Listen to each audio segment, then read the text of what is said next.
My guest today on the Superfluous Fifth String is an Irish radio personality, the artistic director of Temple Bar Trad Festival, and a banjo player of great renown, largely due to his work with the incredible Irish band Stockton's Wing. Please enjoy my chat with Kieran Hanrahan.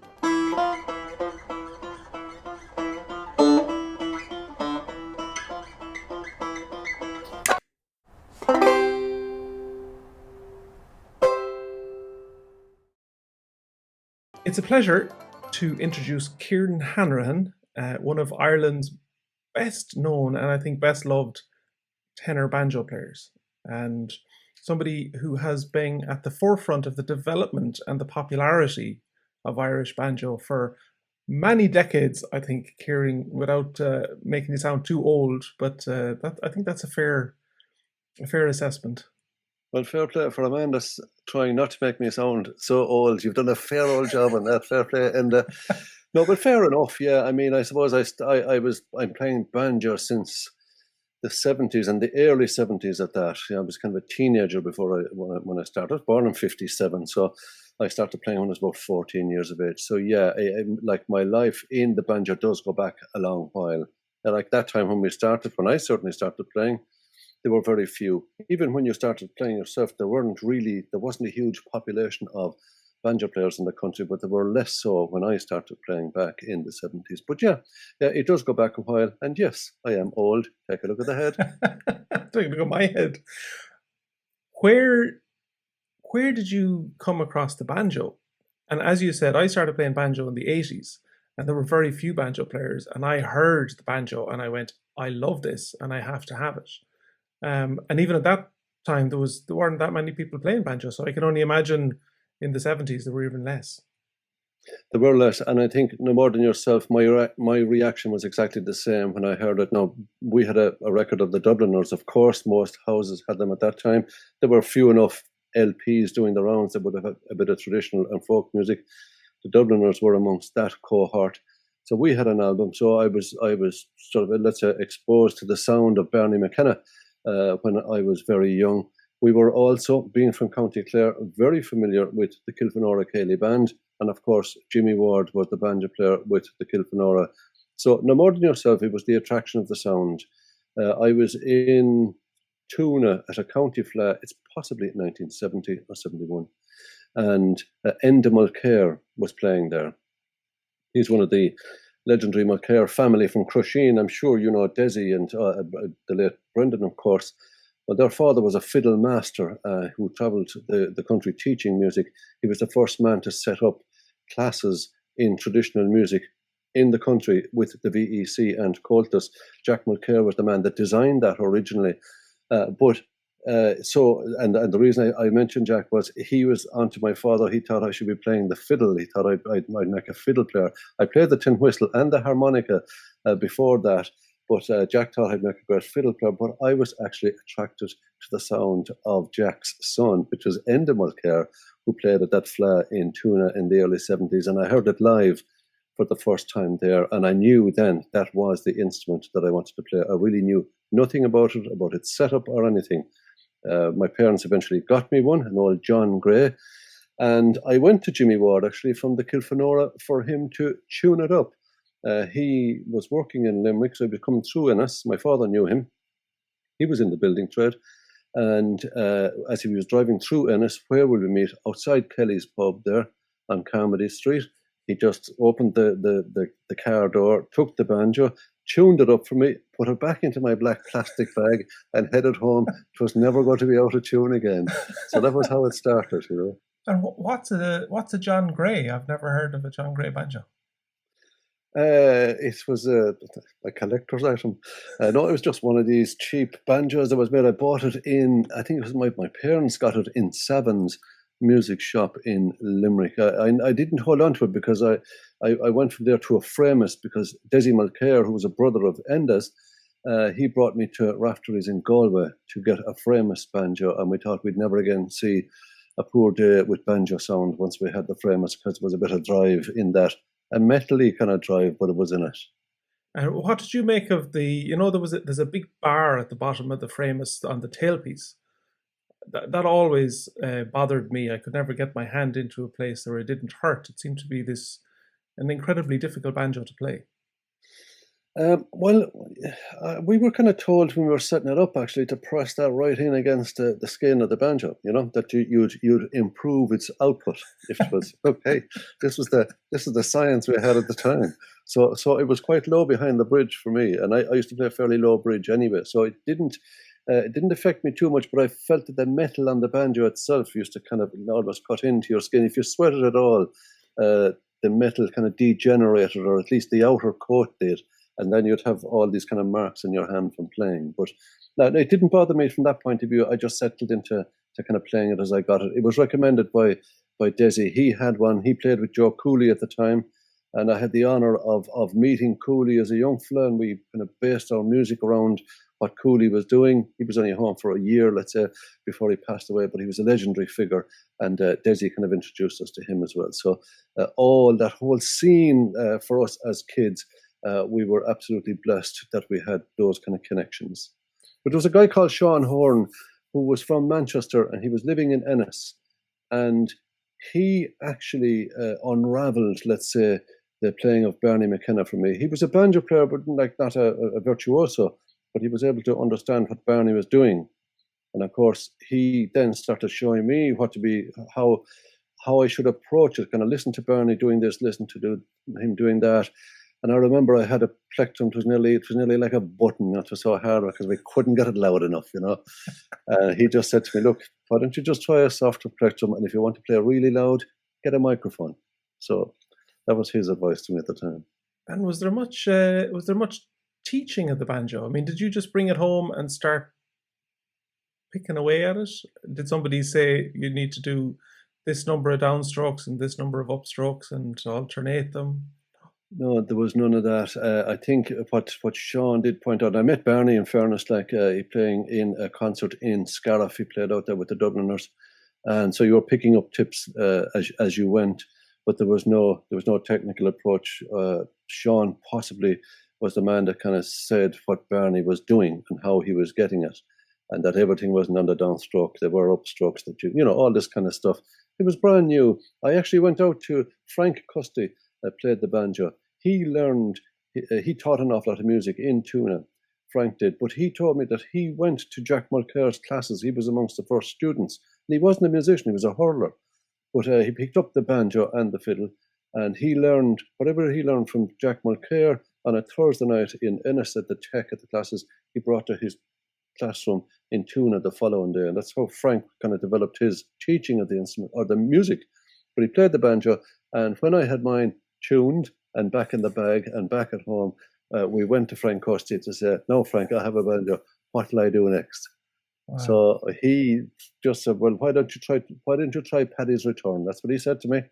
And so that was the very first tune I actually learned on it. And because I had the music in my head from playing harmonica and mouth organ and tin whistle, there was no problem with sourcing tunes, but it was to actually get the tune that might be easiest to play. So he said, "Play Paddy's Return." So that's what I did. But there was certainly no formal teaching. Might have informal picking up a bit here. Mm.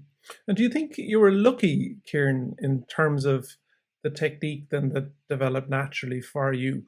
And I say that because having taught for many years, I would say that maybe 40% of banjo players will naturally pick in a down up fashion that doesn't cause too many problems, and about 60% don't do it naturally, and they actually have to learn it. I would think that I was very lucky that I just did it that way. Yeah, I'd say you're right on that. I'm surprised at the number of people actually that don't figure that, but it's fair enough because it's a like in Irish traditional music terms, it's a new instrument. Roque was there in the 20s, as we know, some beautiful banjos that were made to accommodate it, but it really it never made its way to Ireland very loosely until, there was an odd banjo here. Jimmy Ward started playing in about 46 or 47. So Jerry Lynch, the box player with the Kilfenora, told me that Jimmy started playing about 47, and previous to that he'd been a flute player, but he had problems with breathing and whatever. So he switched to the banjo, So that was really, and then the kind of banjo within music ensembles, it wasn't exactly the lead instrument. It was more percussive and it was sort of rhythmical. So so there was so little knowledge on how to adapt it. People played banjos that were tuned in the strangest of ways as well, because they got plectrum banjos and 5-string banjos with no small string, and whatever way they got it, that's the way they kind of went after it. So there was a bit of order, let's say, by the time I started playing. Small bit. Yeah. I mean, you would obviously have known Pat Costello, the late Pat Costello, and I remember Pat many years ago saying to me that banjo had a very organic entry into the tradition and into music in general, because if you were to take fiddle and accordion and flute, that they came via a virtuosic tradition in Europe, in classical music. And so the method for playing was well established, but that banjo came in a completely different way. And here we are, 30, 40, 50 years later, and only now I think that there are methods being established to say, you know what, if you do this, and this, it's going to be a lot easier than if you just take it up and start battering away on it and hope for the best. Yeah, Pat is a very astute man, and sadly that it's the late Pat now at this stage. Very, very sorry to hear that he passed away, but he was very, very astute, very knowledgeable, and understanding of the tradition and how it has emerged and that. So, and I think that's a really good explanation from him as to where the banjo is and where it has come from. It is, in relative terms, still very new. Like any fiddle player that ever played, whereas some of the old boys didn't kind of get much into the technique of it, but you can see that there was an established way of playing anyway. Today's generation of fiddle players are much more informed by some of the kind of classical, let's say, teachings in how to hold it and how to use the bow and stuff. We're still a little bit to go, I think, with the banjo and that, but we're on the road at this stage. We'll get there, Enda. We'll get there. So you did some academic study a number of years ago. Was it specifically on teaching methods? It was. I did a master's in DIT. It was 2011, which I can't believe now that it's that long ago. And I was well past my sell-by date at that stage, but I just had an interest in this, because I wasn't playing as much, and I play even less now. I do a bit of teaching and stuff, and meet people for a few tunes. But at that time, I think I was teaching maybe at various summer schools and classes and stuff, and I used to find if teaching something to kids, they may be having a difficulty with a tune or a triplet or a set of triplets or whatever. And I'd say to them, well, why don't you try it this way? And they'd say, oh, my teacher told me not to do it. And it wasn't exactly that their teacher told them not to do it a certain way. It's that the teacher told them to do it this particular way. So I was saying, fine, but why don't you just try this and see if that actually enhances what you're doing? Can it get you over the hump? And invariably, it would get there, but they're thinking, maybe just a little bit behind. So it was in coming across that really with sort of teenagers playing, young lads and young ladies that had been playing maybe for a few years, and they were going along a certain path. And I was kind of saying, well, if you keep that path, there's probably heading to a dead end with that. So, and it wasn't in any kind of arrogant fashion. It was just really to try and maybe enhance what young people are doing. So that's really was my motivation. So I decided then to have a brief look at the history of it. The history of it is massive. I have books here about it, but just how it evolved and came into Irish traditional music. I spoke then to some of the people that had played, like Liam Farrell and people like that who had played, let's say, in the past in traditional music in the 60s. Bernie, I didn't get a chance to do the interview with him, even though I had plenty of conversations over the years. So then I decided to focus on those that are teaching. So Teresa O'Grady, of course, one of the great female banjo players here in the country, brilliant. Muireann Banks, equally as good at teaching and playing. I spoke to Tom Cusson, whom you know really well, a great pioneer, I suppose, for the tenor banjo in traditional music. So Mick O'Connor in London, Jerry O'Connor here. So I spoke to about maybe 10 or 11 people who are established players and teachers. A lot of them teach. And Jodie Moran, who's in Australia. So all these people, I spoke to them and just asked them about how they were teaching, what they were doing. Is there any, are there commonalities between them all? They were to a point, bit like what you were saying earlier, up to a point, and then it kind of diverges, and that's fine. Everybody has their own way of playing and their own way technique to give. So there's a pot of information in there now as to how people play, but still, like, not a definitive. I wouldn't be definitive about if I was talking to people about how they should play. But it was very interesting. I looked at how they were holding the plectrum, how they were holding the banjo, what way they sat themselves, all that kind of stuff. When we were in conversation, and one person said, "Look, everybody can't hold the banjo the same way because all bodies are different shapes." So I said, "Well, fair enough. I take that as your experience in that." So that was my approach to it. Was there much in terms of body mechanics that came into the teaching methods that you came across that would very much play a role in classical violin? I'm thinking of, and flute, and the whole method of breathing and posture and all of that. It's funny. There was very little of that in my study, and I know some of the teachers were aware of that and how you hold your posture and all that. The whole breathing element and kind of controlling your body and the flow through your body, that really didn't come into it. And it's interesting because, let's say, if you're talking to Tom Costello or myself or Mick O'Connor, that generation, there was none of that. We just played, but that's it. You had the music, you played. But it's an interesting one, and that's why I say that we're not there. We haven't a definitive approach yet. That's another layer that needs to be explored. For myself, just to breathe, I'm happy for this stage. Indeed. It's funny, I gave my first book to Tom to have a look at, because I set out, like, in really, strict is the wrong word, but in very technical detail, a method that I know that works if you start with it or if you adapt to it. And it's not the only method, and you've touched on that, because many methods will work, but this is one that absolutely does work. And after 6 months, I was back out to Tom, and I said, "What did you make of the book, Tom?" "Ara now." Sure, I couldn't be doing with that kind of thing, Well, it's funny. What I find amazing about Tom, and he has done so much for the banjo. There's no doubt its evolution as an instrument and its place now. He's done fantastic work. But when I spoke to him that time, actually, I was talking about techniques, left hand, right hand, all of that. He told me, like, we all learned, like, we picked it up as if the fingering was fiddle fingering. So you use your 3 fingers and your little finger for the high B, let's say, first string, and for rolls, that kind of thing. But then technique came in where people were using their 4 fingers, which Sully in Manchester was a kind of a pioneer of that initially, and I spoke to him about that. So when I was talking to Tom about this, he's well mature, let's say, like myself, a little bit older.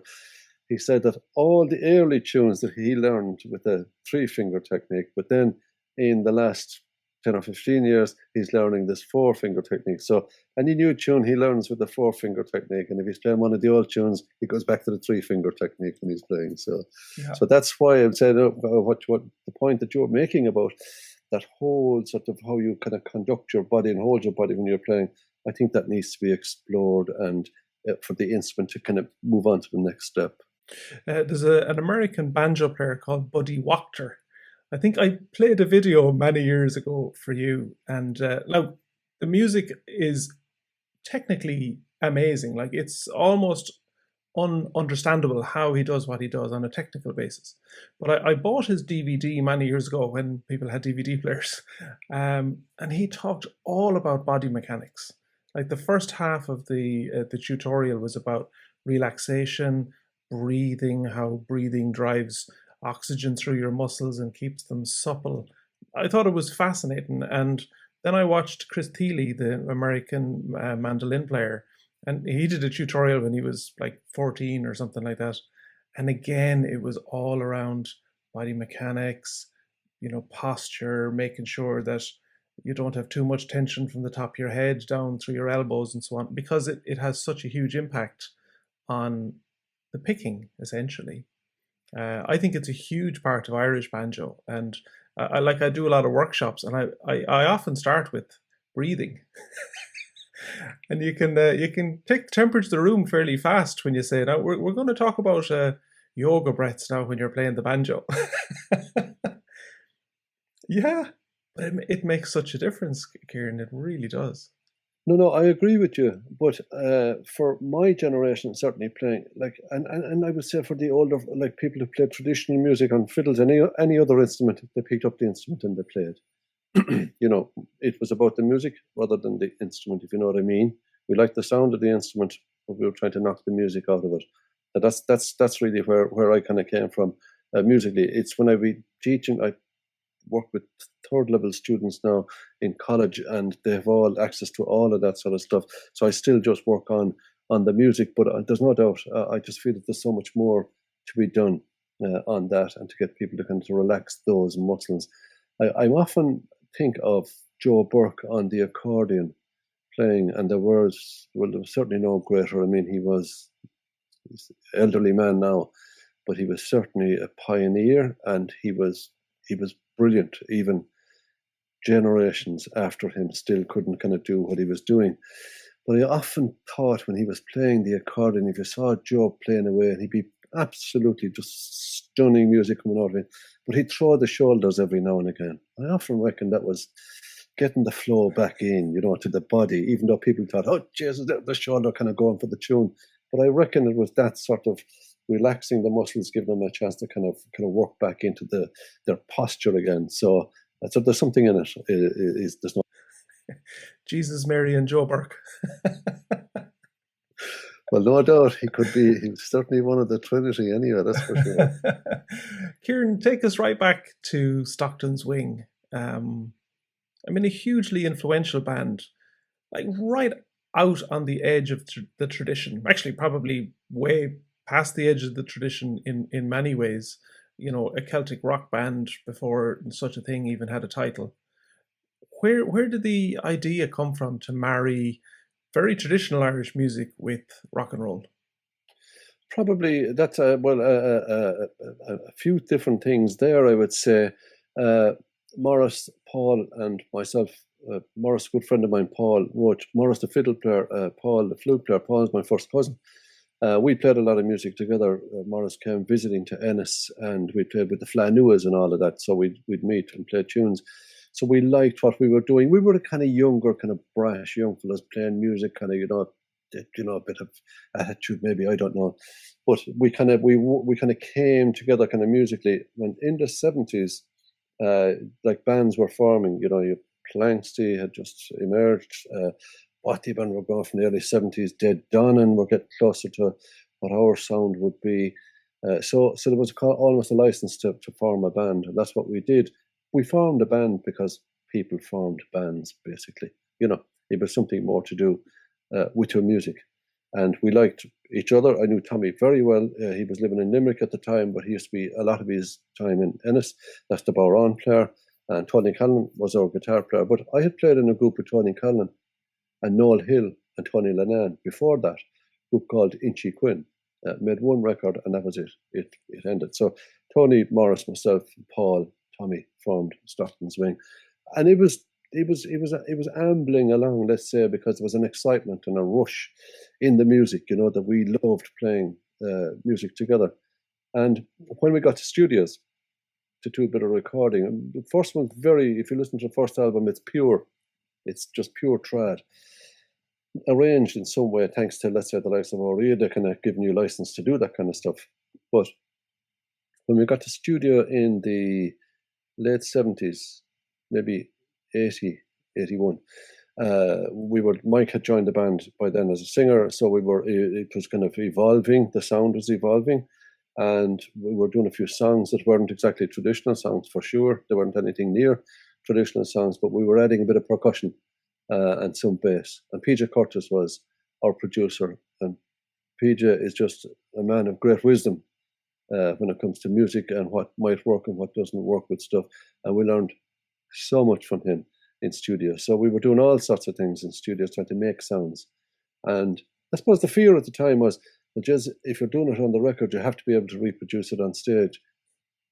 But we kind of turned that a little bit on its head at the time, even though we fell into that way of thinking afterwards. But we felt we didn't need to be doing every single thing that we were doing on record, because there's a live vibe about what you do as well. But it really evolved through an album called Light in the Western Sky. There's an name for an album. So it kind of started there. Mike wrote Beautiful Affair and Walk Away and stuff like that. So the drums had made their way in, basically, in studio, and bass. Then Steve Cooney joined us, playing the didgeridoo, and he was playing a fretless bass. So suddenly we were kind of on the move. And like everything else, it evolved. It certainly wasn't a plan. It just evolved. Was there any pushback, Kieran, from the traditional community at the start or at any point? There was a bit, but it didn't, because of our pedigree. Morris, Paul, and myself, and Tommy, we came out of that. We're no matter when all is said and done, we're traditional musicians, and that's what we came out of. So we had such a ground. Our roots are there; they're sort of unshakable, let's say. So we had that sort of credibility. Older people are probably looking aghast at us and saying, "What in the name of Jesus are they doing to the music?" But the younger crowd, the younger people were getting interested. The audience was getting broader, and I think maybe it served traditional music in that way. But yeah, there was a little bit of pushback. But in general, no, because I think our credibility as trad musicians might have carried the day. And I know you're kind of calling it Celtic rock, which is probably what it was, but there were other bands doing Celtic rock music, but they were coming from a rock background. We were coming straight up and out of the earth as traditional musicians, enhancing what we were doing with other instruments. Producers and whatever else that worked with us kind of dressed up what we were doing musically. And the Red Headband, Kieran, it was awesome. Like, it doesn't matter how you look back at it. Like, it has stayed relevant, but it's a fantastic clip. Do you look back at that and going, what an amazing time, or what was I thinking? I look back at it now and I know what my kids are saying when they're looking at it. And it isn't that. It was what it was. I had mad hair. You wouldn't think it now, but my hair was mad anyway. It was long, it was going everywhere. So I used to kind of wear the headband, but John McEnroe used to wear a headband at the time, so people were kind of equating it with that. But fortunately, I never got to sample McEnroe's innings and his financial backing through my efforts in traditional music. But it was what it was. You're on stage. It's as you know yourself now. Playing traditional music or playing any kind of music is fine and it's great. But when you go on stage, it's a different thing, So you kind of you try and adapt. We know. I don't think we ever kind of compromised on the music. We stretched it. There's no question about it. But we may have compromised on the look a little. Do you look back at that time and do you remember kind of inhabiting a certain persona? Because I've looked at the videos and like it's rock and roll in any guise. Like it's really, really upbeat. It's high energy, and you got all the shapes and all the swagger. It must have been a fantastic time. It was a fantastic time, but Jesus, we were acting the maggot more often than not. You know what I mean? It's just really that's about it. You get the audience, you kind of get into it, see you doing something, so you kind of do it again, and more of them get into it. That's all. You're just playing to the audience. The music was taking care of itself, But you wouldn't achieve, let's say, that sort of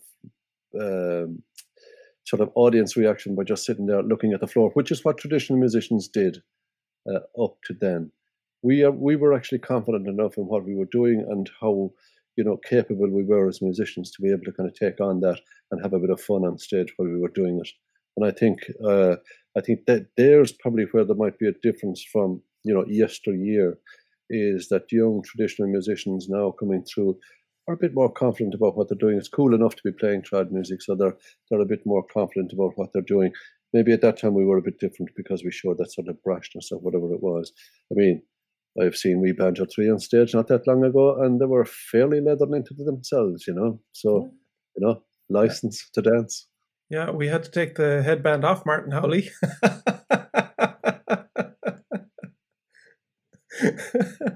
Did Stockton Swing make any recording contract mistakes? There was so many stories of that time. Yeah, every recording contract I say we made was possibly a mistake, to tell you the truth. No, we've never had really. I've certainly had very little out of that whole thing. Now, I'm a long time gone, actually. I left it, believe it or not, in about 1990 or 91. So, I mean, that's 30 years ago gone.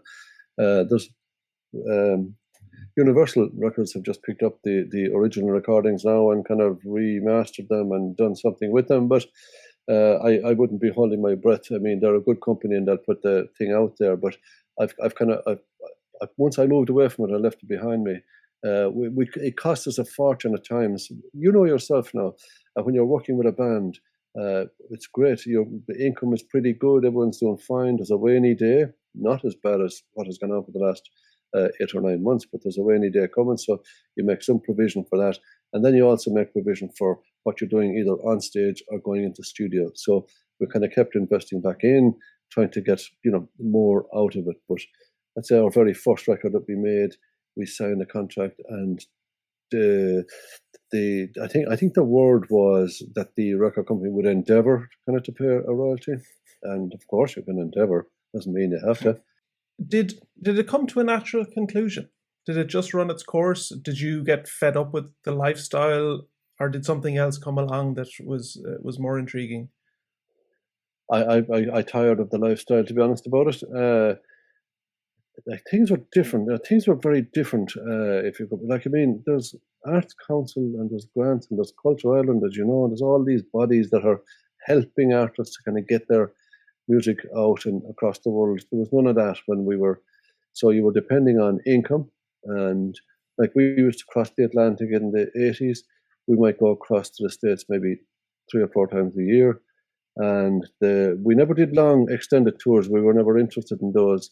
We might have done one once and just decided this is certainly not for us. But it was just that constant over and back, and then kind of conditions weren't improving. I mean, the gigs weren't getting any bigger. It kind of reached some sort of a plateau. We couldn't kind of make inroads where we wanted to. And the lads were still enthusiastic about it, but I just got tired of it. And I decided, I came out of it, I didn't know what I was going to do. So, but I had kind of reached a point in my own life where I felt I probably needed to get away from that as a lifestyle, life on the road. Look, I enjoyed every minute when I was on the road, every minute of it.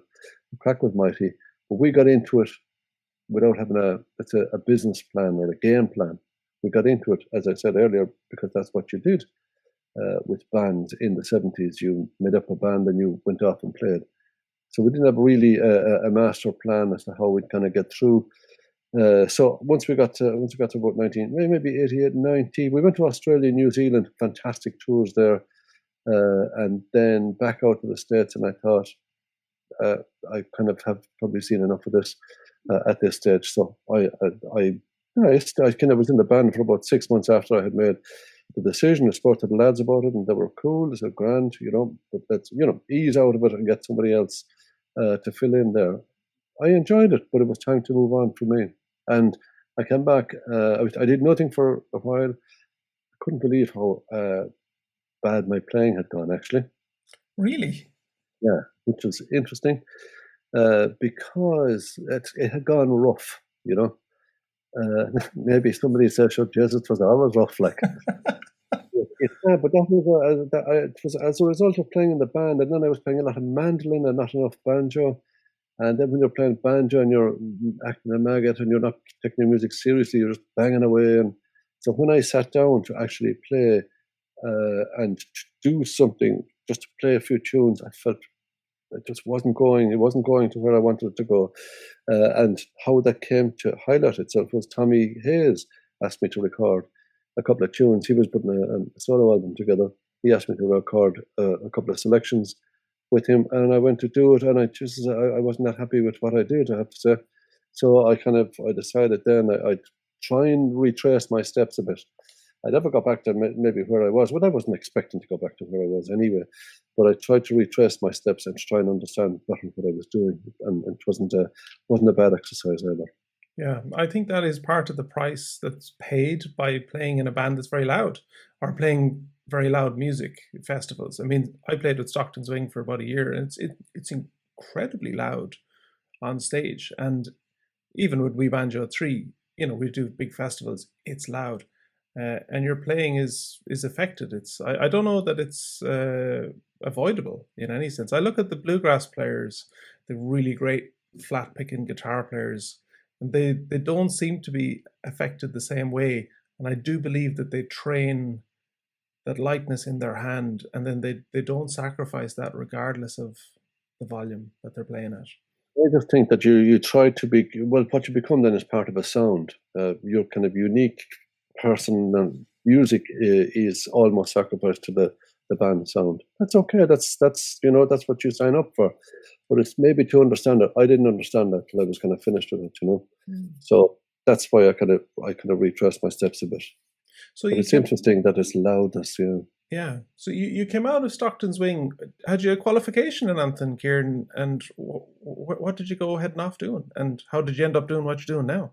I had a qualification in anything. I had studied computer programming actually in RTC, Galway, Regional Technical College. I had done computer programming there, and then I gave that up to become a professional musician, as you do.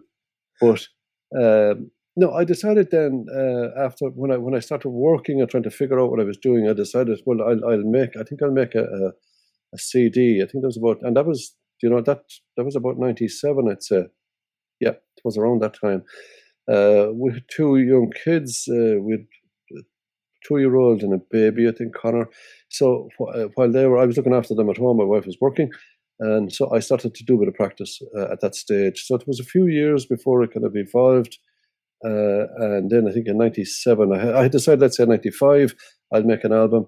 But I worked on it for a couple of years each day because I was downstairs with the kids, just doing a bit of playing, and kind of developed to make an album.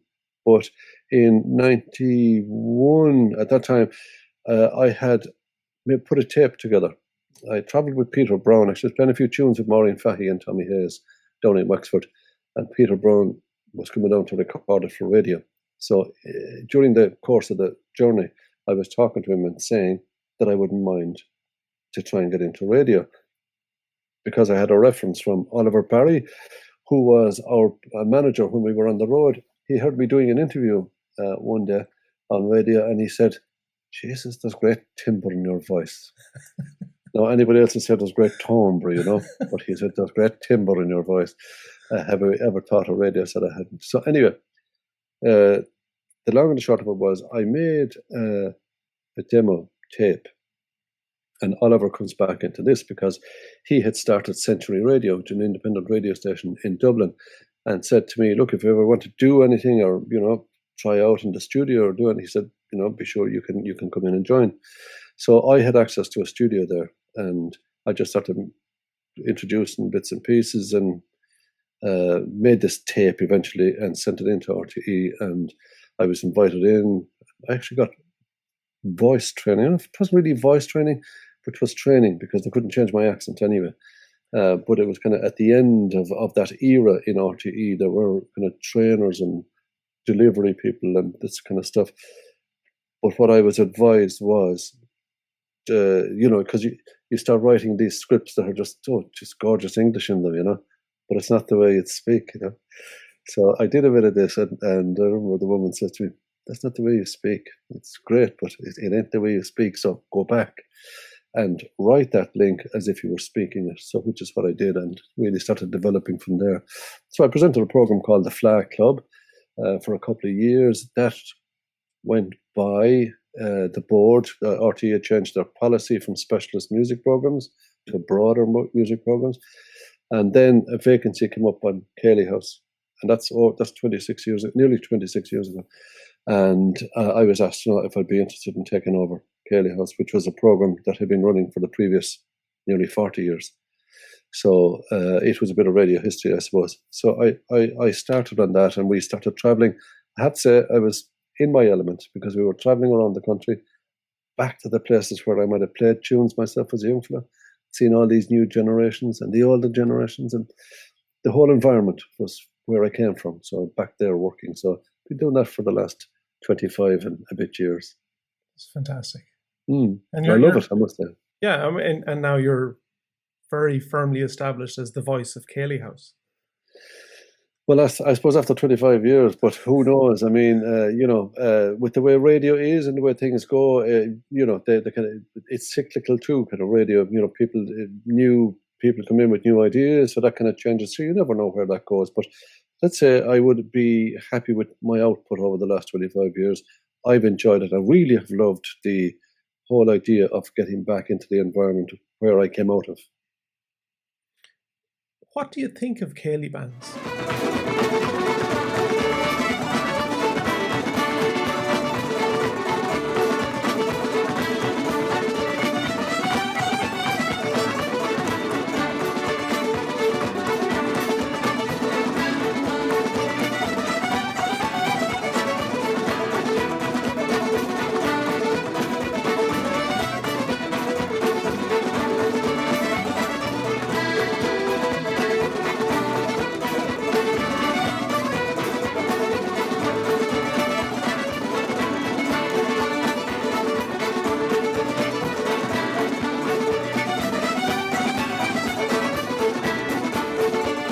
You mightn't even be able to answer that question.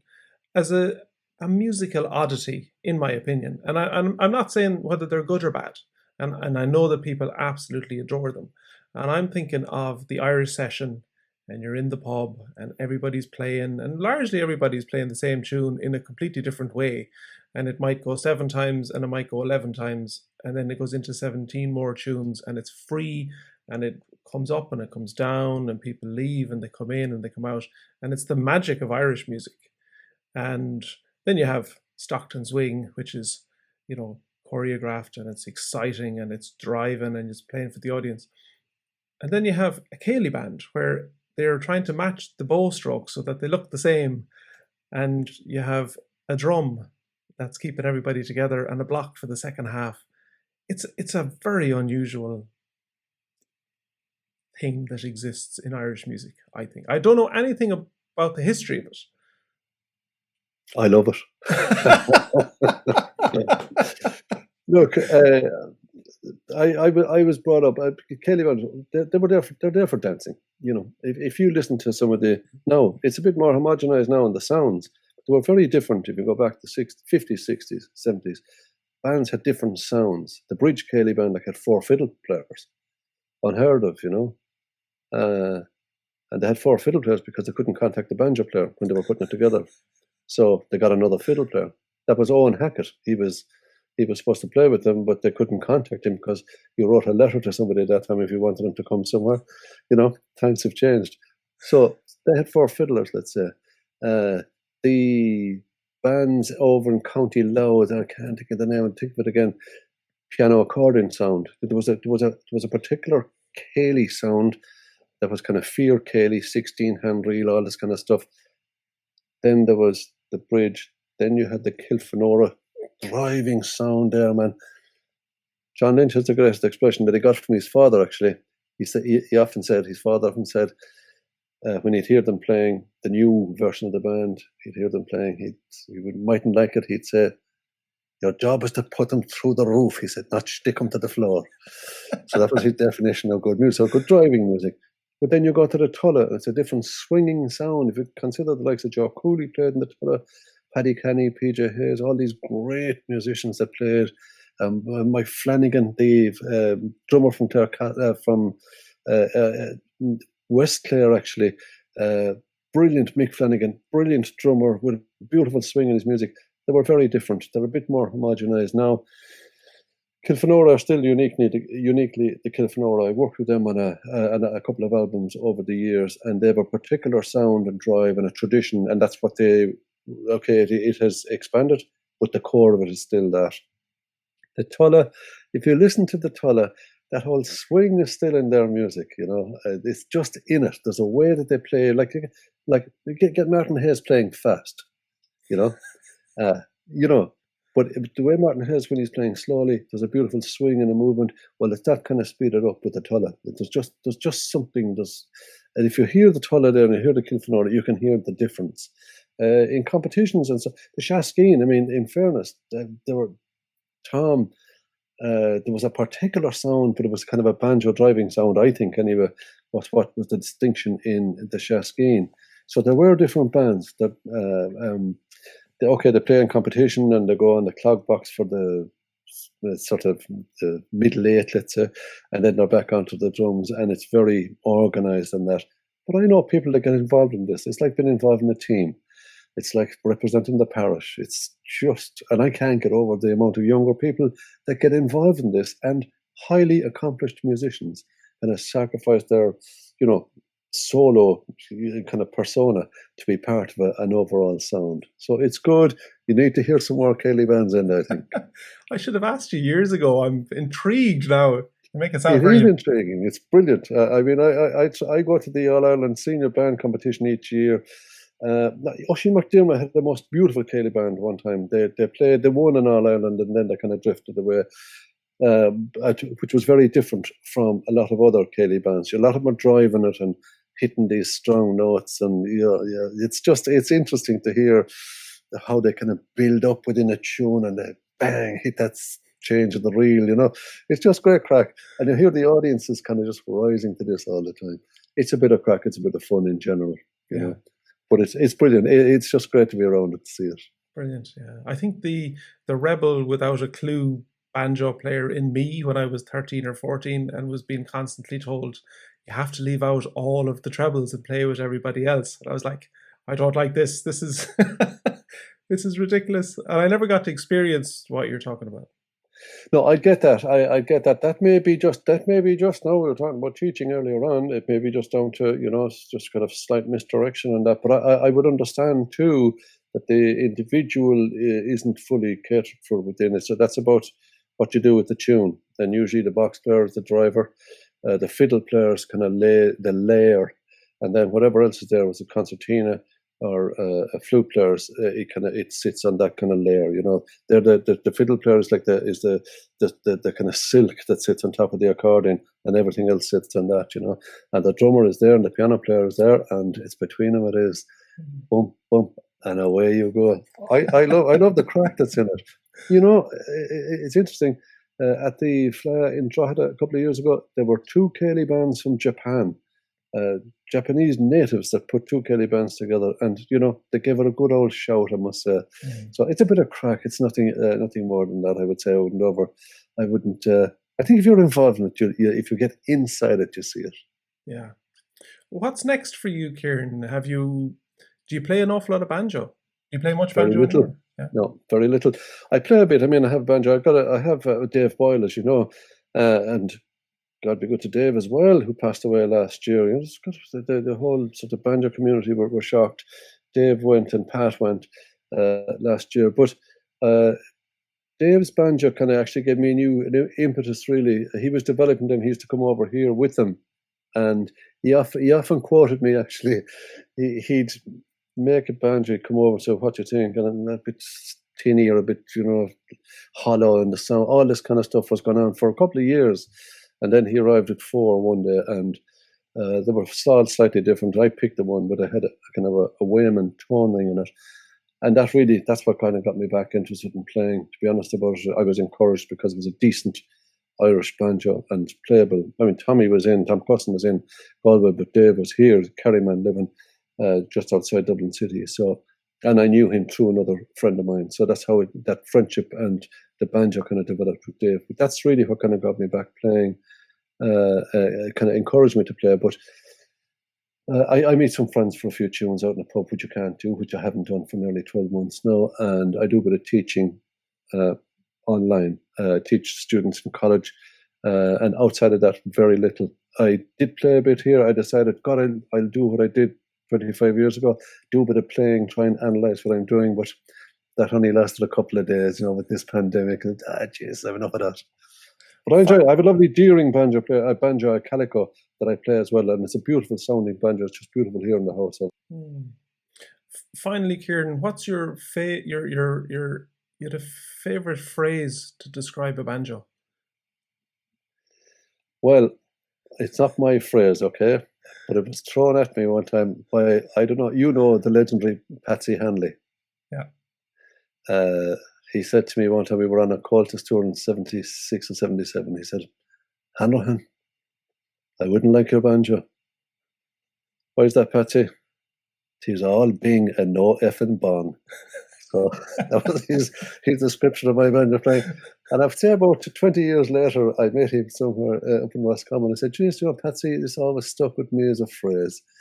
You said it. He couldn't believe he said it, but he said, did I say that? I said, you did. Yes, I don't remember that, which is a good one. And it certainly was there. So all being a no bong, and I suppose I could describe playing polkas on a banjo as all being a no bong. I find them difficult to play.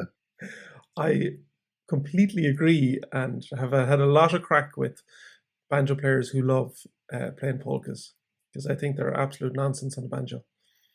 Well, they're a state of mind, you know, you've got to get there to play them, you know. I like polkas, but I don't like playing them. Yeah, indeed. Kieran, it's been an absolute pleasure.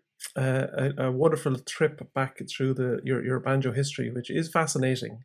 And, you know, it's worth pointing out what a huge influence you have been on Irish banjo and on the journey of Irish banjo and the continuing development of the banjo in Irish music. I want to say thank you for saying that. And I never kind of set out to be an influence. You never know if you can influence a few people to get to the next step, I think is what you're looking at always. Because I always expect the next generation to be doing a bit more than we did. And if that's the way, if you leave that sort of positivity there, I think we've done something. But I never set out to do it. I was selfish. I was a banjo player, playing the few tunes.